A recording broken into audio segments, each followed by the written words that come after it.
You have people online talking so much trash about the 10th and 11th and 12th guy on the NBA roster. They will bust. You suck, Scal. I'll beat you. I'm like, listen, I may suck for an NBA player, but I don't suck compared to you.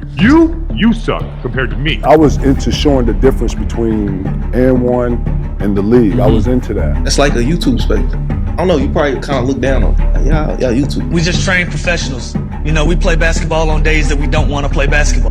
Rob Coleman. Oh, okay, I know him. Yeah, he said. Oh, damn. Wait, so that's... NBA players look down on YouTubers, and that makes sense. But if you've actually been keeping up, you know that all YouTube hoopers are not built the same. There are levels to the game of basketball. In fact, there are 6. Level 1. Trash. Welcome to basketball hell. These are the guys you want to avoid at all costs. They can't shoot, they can't dribble, they can't defend, and worst of all, they got negative basketball IQ. If one of these dudes end up on your team, congratulations, you're basically playing 4-on-5. You might watch these guys because they're funny, or because they make entertaining content, but no one seriously thinks they can hoop. Like, imagine you need one more guy to play 5s, and Gio Wise shows up. I would rather just not play than deal with this.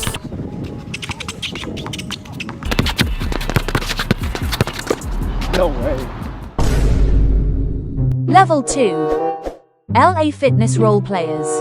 Now we're climbing out of rock bottom. LA Fitness role players are at least serviceable. At this level, you unlock simple moves like posting up, getting in a defensive stance, and even the occasional wide open 3. A perfect example of a level 2 player is Cash Nasty. Can he grab a couple boards a game and set some hard screens? Yes. Does he have more than 2 moves in his bag? No.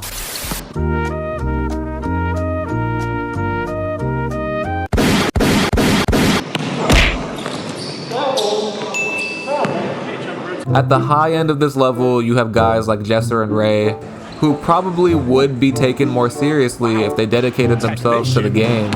But Jesser is going to be playing an intelligent game. Not going to take any bad shots. Wow. That is smooth. That was smooth. Level 3. LA Fitness Stars. Level 3 guys can be controversial. On the one hand, there's a big jump from level 2 guys to level 3 guys. LA Fitness Stars do at least want the ball. When they get hot, they might even win you a game on their own. And if you watch their highlights, you might even catch yourself saying, why isn't this guy in the league?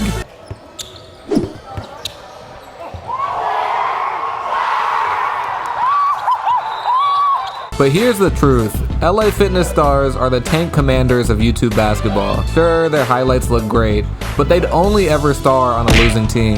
You think anyone has ever said, man, I really want Hezigod on my team? Of course not. It's because all he really cares about is getting a clip. He doesn't pass, he doesn't defend, and when things don't go his way, he tries to fight a ref.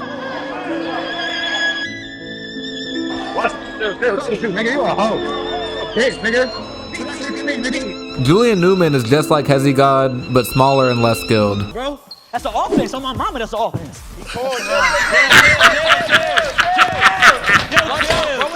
Chris White is just like Julian Newman, except bigger and fatter. With all that being said, LA Fitness Stars are much better at basketball than a casual hooper. Just don't get it twisted, they aren't top tier. Level 4. YouTube All-Stars. Now we're getting into respectable hooper territory. YouTube All-Stars almost all could have been serious basketball players, but chose to go the content route instead. Some of these guys are more known as trick shot dudes, or shoe reviewers, or even commentators. But make no mistake about it, these dudes can really hoop.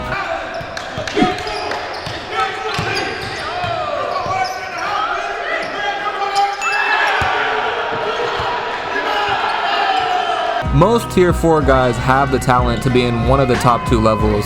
They can create for themselves, they can play a role if necessary, and they don't bring team morale down like LA Fitness Stars do. Really, the thing stopping YouTube All-Stars from being higher up on this list is that they're perfectly content with just being content creators. Take a guy like Marcellus Howard. Most people know Cell as just a commentator on the next chapter, or maybe even as just another basketball skit guy. But real ones know, Cell was the real deal.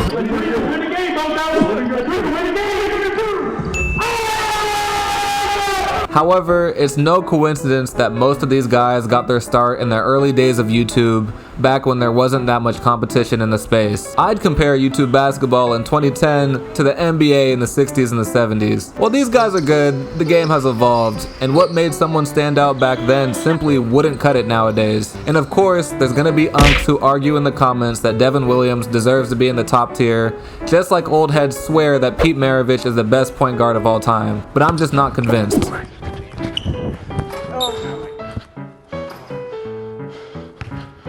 Level 5. Hooper Hoopers. Level 5 guys are a serious problem. For them, it's not just about highlights. These guys take the game seriously. Almost all of them played college ball, and every time they step on the court, they truly believe they're the best player there. The difference between Hooper Hoopers and YouTube All-Stars is that they're battle tested. They've had to earn their spot in this list by beating out other hungry players. A Hooper Hooper would feel disrespected if they got labeled just merely a content creator. For them, basketball is their life. These guys are not afraid to admit they want to be the best. Take a guy like Nesco. The man literally got shot 10 times last year. Instead of quitting, he's doubled down and is now one of the best players on Ball's life. Guys like Uncle Scoob and Moon are damn near street ball legends at this point. Their games are unorthodox, their moves are unpredictable, and yet somehow they always find a way to win.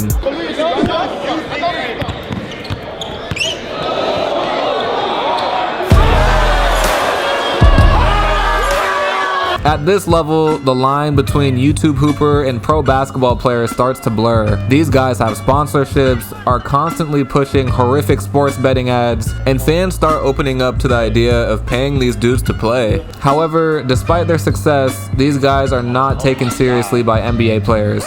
Why? Because they've been playing in the amateur space for so long that it's like they're playing a totally separate game than NBA guys. They carry or travel on every other possession, they have horrible shot selection, and worst of all, they can't play clean defense to save their life. The Nesco vs. Ty Lawson game was just embarrassing. Nesco fouled on almost every drive. Until the games get officiated the same way that an NBA game would, don't expect Tier 5 guys to be taken seriously. Level 6. Go play overseas.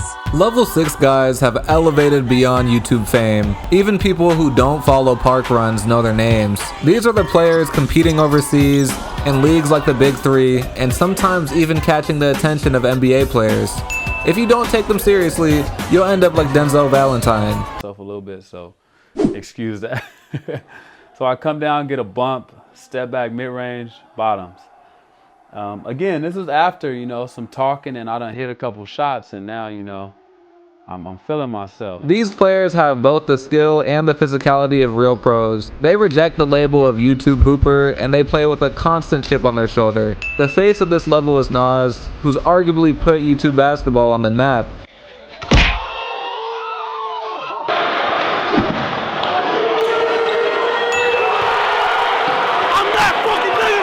So yes, while YouTube guys are trash compared to NBA players, they can still be pretty good. In fact, I'm pretty sure that some YouTube guys would beat a lot of NBA players in ones. Does that mean that 1v1s aren't real basketball? Watch this video to find out.